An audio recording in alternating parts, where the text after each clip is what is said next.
Hello and welcome, family, to another episode of Wake Up Africa. My name is Dr. Mumbi Saraki. How you doing? How's everything going? I really do pray that you are well in all your ways and that you're moving into your own narrative, because it's only your narrative, family, that will act as a vehicle out of the Babylon system and into the new earth reality, new earth order, whatever you want to call it, because it's all in here, family. Our thoughts literally determine the world we live in, and our group consciousness creates the reality that we all experience. And if you want to experience something else, that's why you see the gurus and the sages go to the mountains, because they want to be in a different reality and they don't want to be contaminated by the group consciousness. But those are stories for other days. The curse of Diana, family, that's what I wanted to talk about. But before I do, special shout out to our Patreon family. Thank you so much for supporting us on that platform. Special shout out to the ancestors that travel in the wind, that are always with us, moving, family, through us, carrying the message far and wide. We appreciate, love them as well. Definitely consider supporting us, family, so that we can continue to bring the news to you.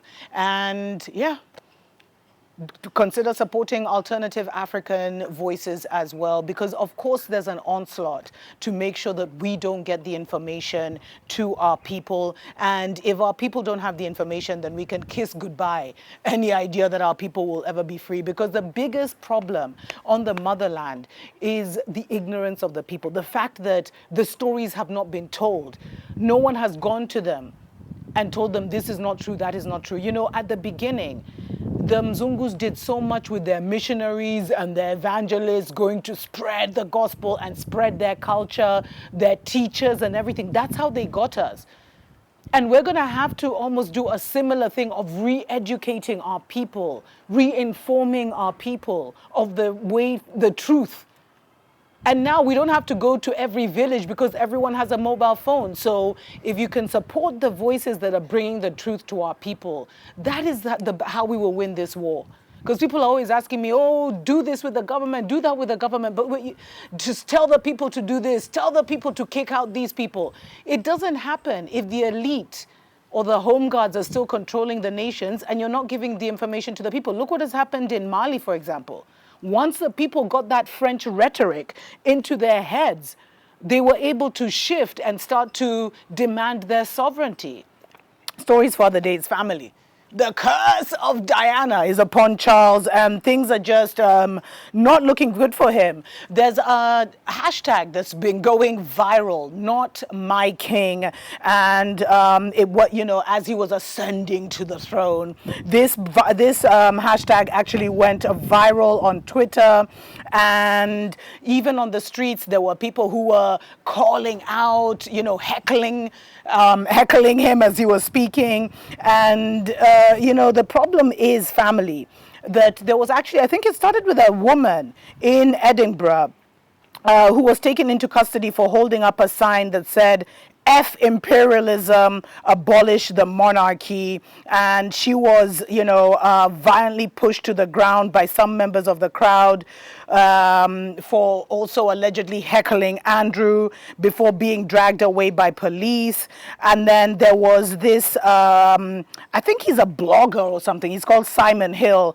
And he tweeted, I was arrested today in Oxford after I voiced my opposition to the proclamation of Charles III. Can we be arrested simply for expressing an opinion in public? I was arrested under the police bill passed earlier this year. This is an outrageous assault on democracy. And ironically, family, this is how much Babylon has lost the narrative. I keep telling you, Babylon has gone. Babylon is shattered. Babylon is down, family. They can't even harvest the energy they wanted to harvest from this event. They failed to harvest the energy from the Queen's death as much as they didn't get that global vibe. Forcing different, former colonies to issue these glowing statements and put their flags at half-mast. But the people didn't embrace it. The people actually came out and spoke some truths. Black Twitter, watch my show on how Black Twitter shocked the world last week. And then now, you see this thing of not my king. Like, people saw this woman held up the placard, not my king. And, the way she was handled and arrested by the public. And then the public said, the officer said, this is what now another activist and lawyer called Paul Powsland on Monday said he was questioned by police when he held up a blank piece of paper. The officer said that if I wrote "Not My King" on it, he would arrest me under the Public Order Act because someone might be offended. And this just shows you, family, they've lost the narrative. Let me tell you, if it was back in the day when it was Charles II, it would have been like, off with his head, off with her head. But we're in a different dispensation now, and it's actually lawyers, who came out and they rang the alarm bells when police started rounding up some of the protesters against the monarchy, saying, there's freedom of speech, and is now freedom of speech being questioned. And because of what happened on the ground, this thing was taken to Twitter, family, and it has gone so viral. Definitely check it out. Just hashtag not my king. And, different people making their statements, some even bringing up what happened to Princess Diana, how she had released a statement saying, they're planning an accident in my car so Charles can marry again. These are the things that have been trending. I told you, the curse of Diana, family. And there's this terrible, little video of Charles when he was signing like his signature on becoming the king or whatever they call that process. Just check this out. It's embarrassing. And you can kind of see Camilla looking so uncomfortable. But imagine, family, if this is how he's treating his own people. Imagine how the kind of mentality and thought process they have for the lowly Africans and the realms and everything. I told you, Charles is living in a reality that doesn't exist anymore. And it's like now he's on his worst behavior because he's king, and he's not likable. And on top of it, family, a lot of people have been putting the links, they've been putting the link between Andrew and Charles and the fact that they had the same friends, they hung out with the same people, they maybe liked the same things. If you get my drift, you get my drift. And there's actually this website, I wish I could share it, but of course it's being highly censored, that talks about the monarchy and just the level of, pedophilia and things like that go on in the monarchy. And he said, there's so many different comments. And there's one guy, Malco Ronson, that bloke who held up the sign, "Not My King." I've been wondering about that. Was he saying that he had another king? If so, where does he keep him? Or was he saying that the king is some other country's king? So there's some people who are disagreeing with the whole movement, but it's just like family. The gloves are off. People don't want to pretend anymore. And, as much as we were colonized and enslaved, the reason you saw Irish Twitter going ham and you've seen the backlash in Scotland is because the slavery rules and how the whole system of how they did it was copy-pasted from what they did to the Irish, etc., etc. Like they tried it out on the Irish, where I think at some point it had reached a level where even when you got married, the local lord or whatever would be the first one to take the virginity of your wife before you did. I mean, it was so sickening what they did. And this has now also renewed calls where people are like, they don't want, I think even Australia has come out and said, we don't want Charles to be our king. We want to do a referendum where we're now a republic. Antigua, and I'll actually do a separate show on that because now even they're saying dismantle the Commonwealth, dismantle the monarchy.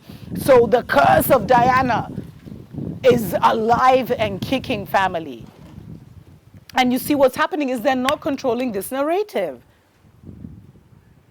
As much as they've gotten, as they were saying, tens of thousands were mourning, only tens of thousands, can you imagine, were mourning Elizabeth.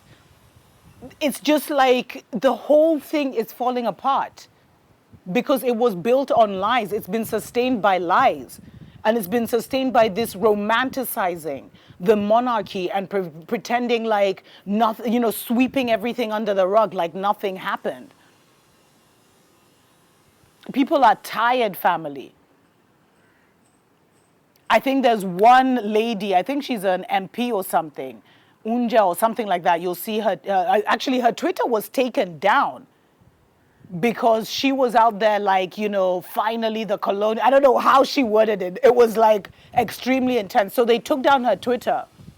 And the British, actually, the local citizens had to now petition Twitter, etc., for her account to be reinstated. And she said all she was doing was stating the truth. Not my king, family. What a way to enter his reign. A lot is going to happen. But probably before even the end of his reign, we'll witness an end to the monarchy. These are interesting times, family. The narrative has been broken. They've not even been able to harvest all the energy they wanted to harvest from this event. Let me know what you think in the comments below. Definitely check out that hashtag, #NotMyKing, and consider supporting us, family, so that we can continue to make this a priority and bring you the awakening news. And consider to support all African alternative voices, because, family, we receive offers daily to go and do other things. There's a very tempting offer that I'm thinking of taking because, before YouTube used to pay us. So it was a nice goodie bag and we were comfortable. But now it's like always having to ask for donations. Even us, we don't always want to ask for donations. So it's going to come a time when we will transition into some of the great opportunities that are being presented before us, family. And really, if we're not winning the narrative war, then we might as well sit down and leave it to the next generation to be the ones who will truly fight for our liberation. We might as well go into our off-grid homes and start to farm and build our own, our own ecosystems. Learn to support your own is all I'll say, family. Not just me, and I appreciate love, actually. Every single person that has sent us love donations, that supports us on Patreon, really, really, really, it really does. It keeps the show going. It's kept the show going for the last few months since YouTube cut us off. Until next time, family. Tuko pamoja.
Wake up, wake up.